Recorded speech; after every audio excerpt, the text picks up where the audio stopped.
7:42, just east of the cursed border, low hills and dark soil all around. The morning feels like wet iron.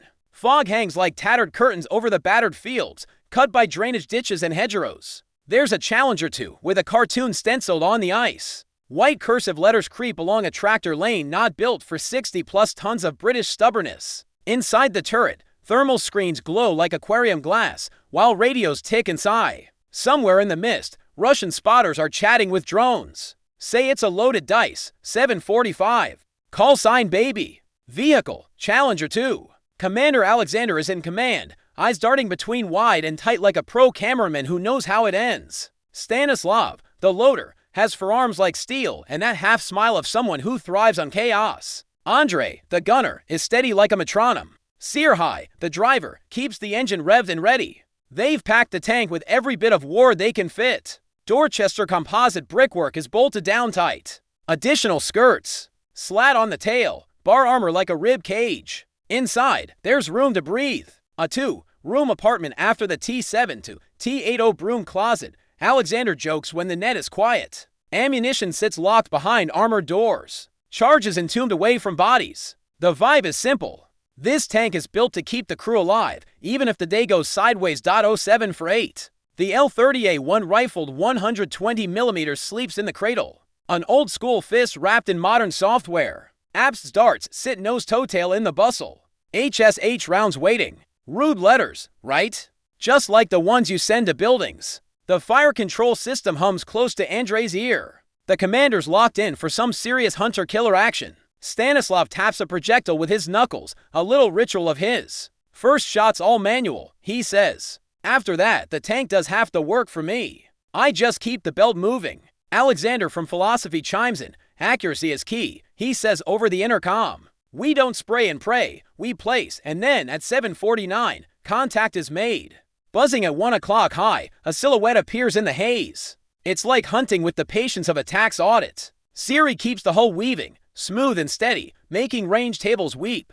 Alexander's thumb glides over the smoke guard just waiting. Beyond the hedgerow, Andrew spots heat on a tree line. Two BMPs are trying to blend in like boulders, and one tank is hiding further back, hull down with just the snout peeking out. Range is 26, possible T7 to variant. Stanislav darts up, thermal ready. The gun kicks back with a jolt.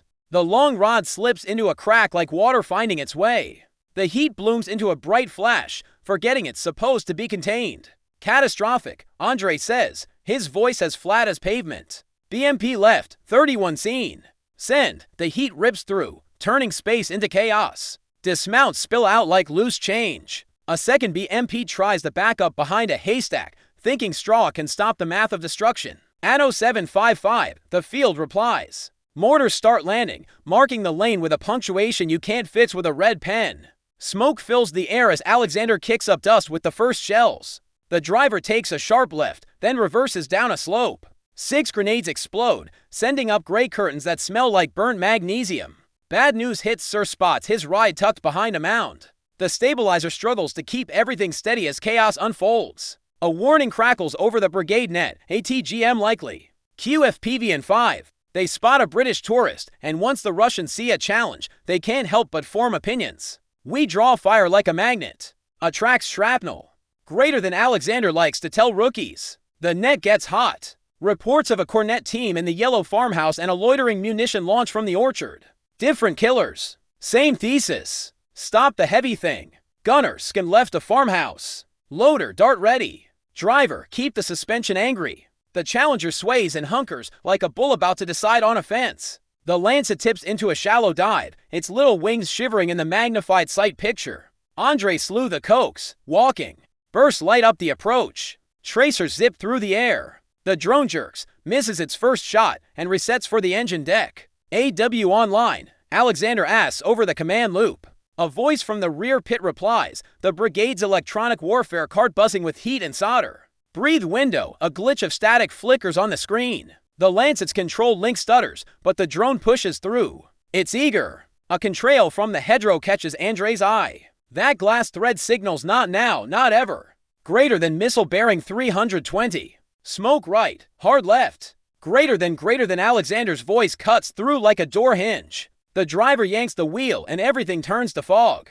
The Kornet plunges into the smoke, hesitates, then overcorrects. It kisses the dirt just a meter from the driver's left toe and triggers a blast. The explosion hits the hull like a giant slap. Greater than non-penetration, greater than Andre reports, checking the panels. The story of spall and structure. Nothing ugly, just scuffs, 805. Then this happened. The Lancet chooses this exact second to arrive. It threads the last wisps of smoke and commits to the upper left quarter of the turret roof, the spot any enemy pilot dreams about. Stanislav is already moving. He has been moving since the word missile happened, hauling the next dart up while his other hand slaps the emergency fire suppression guard down just in case. The drone impacts with a metallic yelp and a searing blast hits hard. No fancy fireball here. Just sudden chaos and a jolt that makes your teeth rattle. The armor shakes and hot shards spray off the Dorchester laminate like rain on a greenhouse. Inside, the tank struggles but keeps on breathing. Sensors flicker, then settle down. A tiny alarm buzzes as an auxiliary battery dips and recovers. Pressure slams against the loader's ribs before easing up. Status? Alexer asks, already sensing the floor's uneasy vibe. Cosmetic, right? Stanislav responds, eyes dry but still focused. The paint might be gone, but the ego's still intact. The driver's got it under control, and Andrei's got a clear view. The commander's channel is buzzing. We should definitely return the favor. This is where the design really shines. Charges are safely stashed in armored bins, while projectiles have their own space. The blast blew off tiles and left scars, but the setup won't let one bad moment ruin everything. The crew picks up on every little detail. There's room to move and think, no propellant ropes tangled under the floor plates, and no carousel hoping it doesn't turn into a chaotic mess. Alexander wipes the fog off his eyepiece with a glove and chuckles. A Barak. You hit a T7 to turret just right, and it leaves a mark. Silence hangs over the net from the farmhouse, then a whisper. The ATGM team is still on standby, FPV up. Two Ukrainian drones dart out from behind a shed 300 meters back, their operators gripping the fiber like a lifeline. Through the RF noise, the little kamikazes skim hedges where the Kornet glare was last seen. They find a man dragging a tube toward a new firing angle. The first FPV argues with his ankle loudly. The second finds the launcher and removes it from the conversation. ATGM team neutralized. Comes the comm report. Gunner that BMP behind the hay, HESH.up.send. The round slaps the bale. Pours concrete killing energy through straw into aluminum and men. The vehicle sighs and stops being useful. Greater than index to tank signature right of the poplar. Greater than Alexander says voice back to lecturer. The hunter-killer slews. The reticle lands. Stanislav already ramming the next dart home. First shot was hand-loaded. Everything after feels like an orchestra. Gun, FCS, loader, commander, driver, all in tempo ascend. The enemy turret shudders, lifts, and then remembers gravity. Smoke that starts white and turns guilty gray. Counter battery whips the lane. Allah circles trying to catch baby in a static frame. Alexander refuses to be a photograph. Driver roll. Never let them. Settle. Use the folds. Seri treats the field like a wave pool, surfing reverse slopes, letting only the parts of the tank that can take hits show their face. On the command net, a quiet truth repeats. Once baby is spotted, everyone wants a piece. So, baby moves constantly because the universe appreciates symmetry. Another loitering munition, different origin, same hunger, sneaks in from the right rear. The bar armor on the bustle does its ugly, beautiful job. The drone clips a rib and detonates. The blast fence jolts sideways, and the turret feels it like a rude knock on a locked door. Third heat would be greedy, Andre mutters, ready to unleash more heat. Greed is a Russian logistics problem, Stanislav replies, pushing another dart into place. Alexander glances at the cluster of lights indicating their health status. One amber where they're used to be green, to greens where there might have been amber, a chaotic British Christmas tree, all the gifts still wrapped inside. We don't just make points, we live by the orchard. Crossing the infantry needs a guardian angel, not a body bag. Copy that, he says, and the baby steers like a pro. The turret's always ready for the next threat, while holes slip back into the earth, 82nd. Armor net, a new voice chimes in, logistics are to your east. Russian fuelers are on the prowl. If you can't shoot, at least scare them. Alexander smirks. We can shoot. Gunner, long-range track. Column 28 cache for the lead-ups end. The first tanker truck unknits itself. The second loses interest in being here. The spur is blocked by enthusiasm turning into geometry problems. Second order effects bloom. Every shell the Russians wanted to carry forward now sits in a puddle of its own plans. Inside the turret, the air is warm, humid, and full of the tiny smell of burnt cordite and new scorches. Stanislav tests the loader's hatch. Its hinges complain but obey. Fire suppression shows a green that wasn't a. The Dorchester tiles over the commander's left shoulder are all scraped up. But the spa liner looks like it's ready to take on a fight. Alexander speaks softly, not really to the crew but more to the tank itself. It's not just a queen on a chessboard, it's a lifeboat with a cannon at 9:02. The Russians switch things up. A battery of grad launches from somewhere northeast, sounding like rain starting to pour. Alexander keeps mapping it all out. Driver 27, low gear.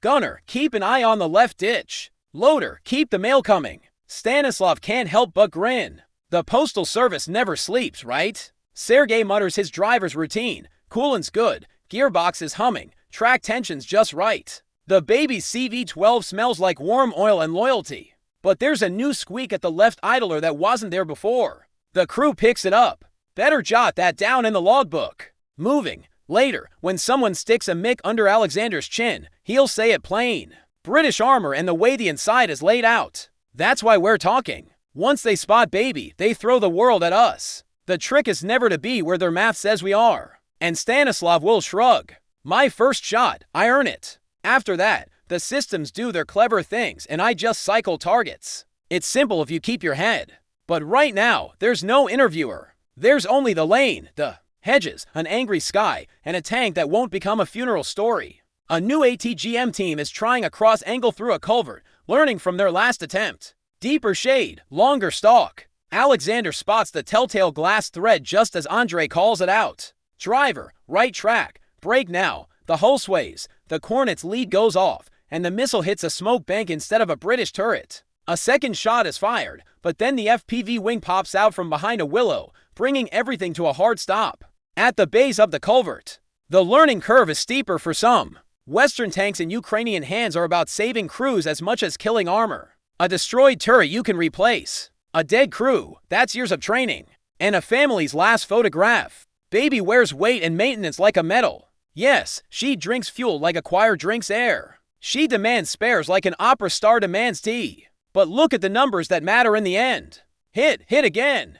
Drive out. Crew intact, theirs. It's been a tough ride in this war, right? Mines, fires, and follow-up strikes, these aren't just words. The real difference is what the crews face when they climb out. After that, AT-80 tries to flank like it's in a Fast and Furious movie. Andre can't help but chime in, bless, as he takes aim. Stanislav, send it. Crack. Suddenly, the plan turns into a wreck. Time to get out of here, Alexander says. Violet's got no shadows on the skyline. Sir hugs the curves, steering through an orchard that smells like sap and gunpowder. The turret's keeping watch. A Russian quadcopter hovers, hesitating to dive in today. Infantry from the 82nd crawl out of a ditch, faces smeared with mud and smoke. One of them knocks on baby's skirt like it's the door to his childhood home. You still pretty. Stanislav pops the loader's hatch and gives a thumbs up.